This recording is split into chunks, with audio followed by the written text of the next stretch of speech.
Hi guys, let's look at Newton's first law of motion. In other words, it's called law of inertia. Now, now let's state Newton's first law. It says a body will remain in its state of rest or moving at constant velocity unless a non-zero resultant force acts on it. In other words, it says an object will continue be at a stationary state, or it will move at constant velocity. Now, guys, it's very important in Newton's first law that an object, when it's at a state of rest or moving at constant velocity, its acceleration is what? Is zero. Because number one, um, its acceleration is zero and the F net is zero as well. So when an object is at rest, acceleration is zero and the F net is zero. It's very important. And an object, when it's moving at constant velocity, that means there's no change in velocity there. That means it is not accelerating. The acceleration is zero and the F net is zero. It's very important that, guys, in Newton's first law, that the acceleration and net force and the net force is equal to zero, right? That's very important. Now, there's another thing that is important in the law of inertia or Newton's first law. There is a character. There is a character which we call its inertia. What is inertia? An inertia is a resistance of an object. It's a resistance of an object to a change in its state of motion or at rest. So when we talk about the inertia, is that something that resists the change, doesn't want the object to change its state of rest. If it's at rest, doesn't want to change that state. If it's moving, doesn't want to change the state. And it's very important to understand that when we talk about the inertia is not a force, it's just a character of a matter. So each and every object that has a mass, it has an inertia, right? It's very important that one of the application of Newton's first law is the safety belt.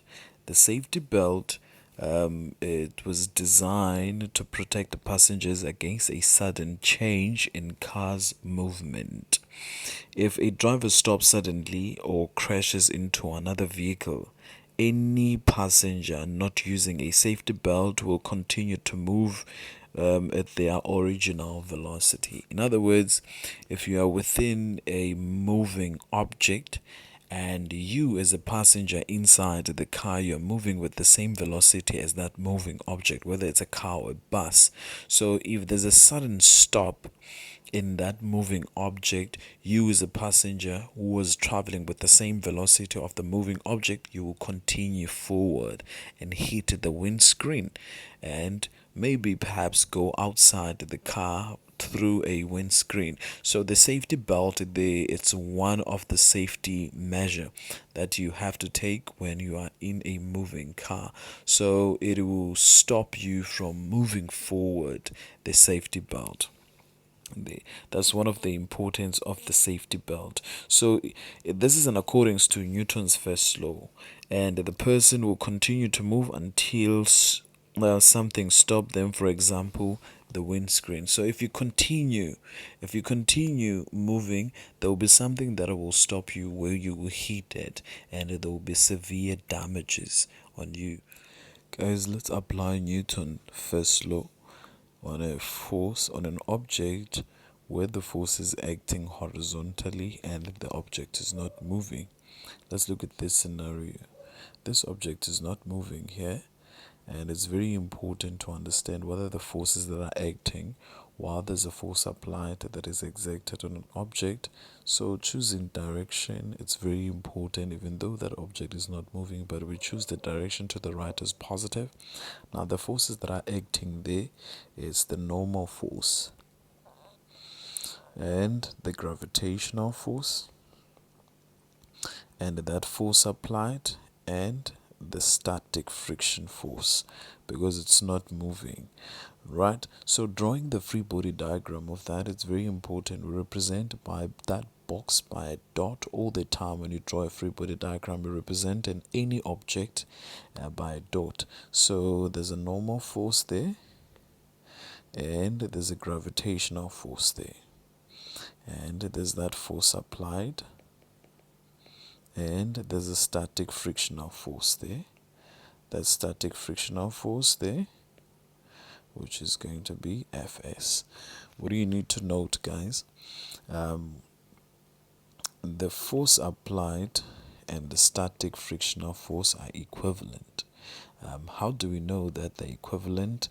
Remember, F net is equal to 0, and if you look at the forces that are acting horizontally there, it's the force applied that is positive, plus the the static frictional force equal to 0, because it's not accelerating this object horizontally.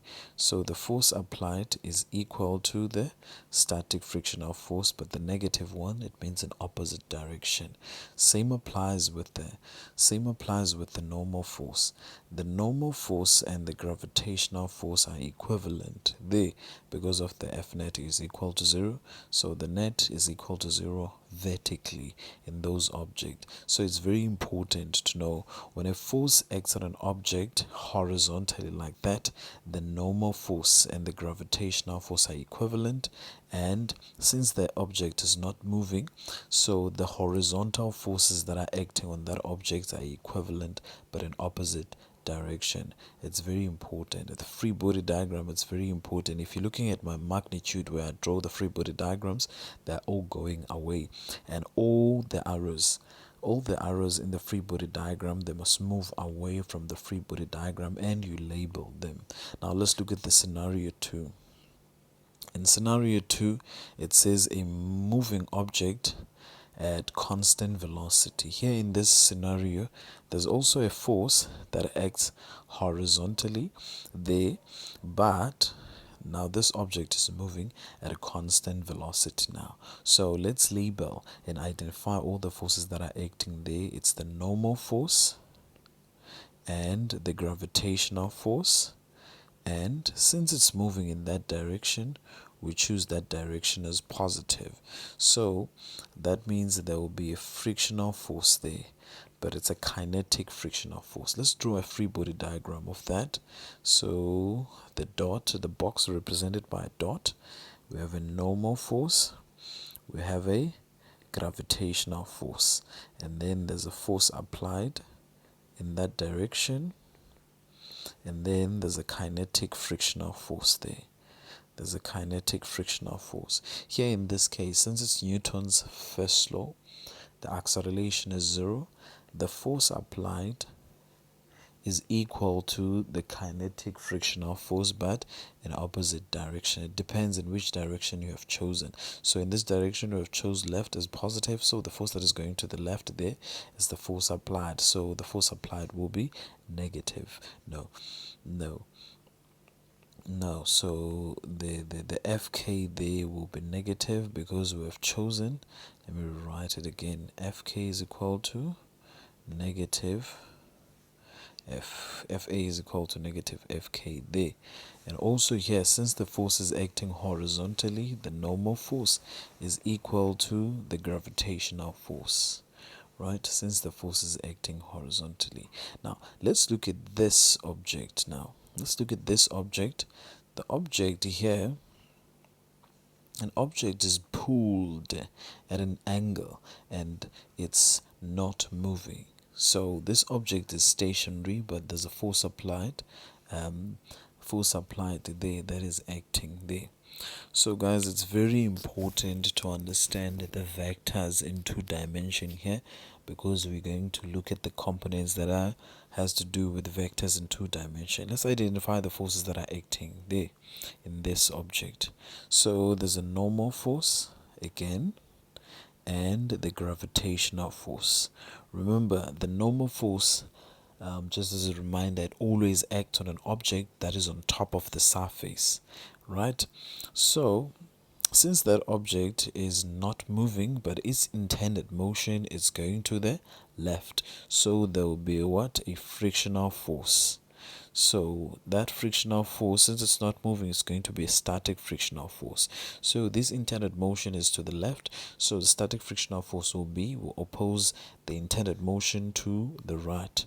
And another thing, the force applied, that is applied at an angle, guys, there are components there. There will be what?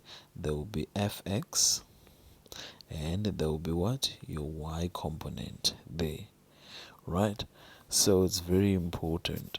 Now the free body diagram here, what I'll advise you guys, the free body diagram, you should do the free body diagram that has the components. They helping in terms of calculation. We have a normal force and the gravitational force there. We have an Fx, which is the horizontal force, and then we have the Fy that is going upwards, the Fy that is going upwards. I don't know what's wrong with that. We have an Fy there which is going upwards, and then we have the static frictional force. Another thing that you need to note that is important here, guys, the Fx is equivalent to the static frictional force, because this is Newton's first law. Always in Newton's first law, the horizontal forces, they're equivalent, right? They're equivalent but in opposite direction, so that will be negative. And another thing, guys, since this is pulled at an angle, the normal force is equal to the gravitational force minus what? Fy. Pulling, it will be minus there. Pulling, it's like you're subtracting, it will be minus there. So the normal force here is no longer equal to the gravitational force. So the normal force will be equal to the gravitational force minus Fy. So we know the formula of Fg is mg f sine theta. There.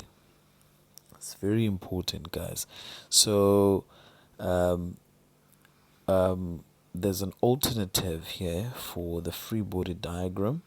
The alternative for the free body diagram is the free body diagram where you're going to do without the components, which is the Fy and Fx. So we have a normal force, we have a gravitational force, we have the force applied in that manner, and the static frictional force. Guys, these free body diagrams, both of them, they amount to the same marks, or they have the same mark allocation, but this one, this bottom one, doesn't assist you. This is the one that assists you in terms of calculation. Now let's look at an object. Now is pushed at an angle. An object is moving at constant, what? Velocity. So the object is moving at constant velocity. So surely the motion is going in that direction. We choose that direction as positive. So the forces that are acting on this object is the normal force.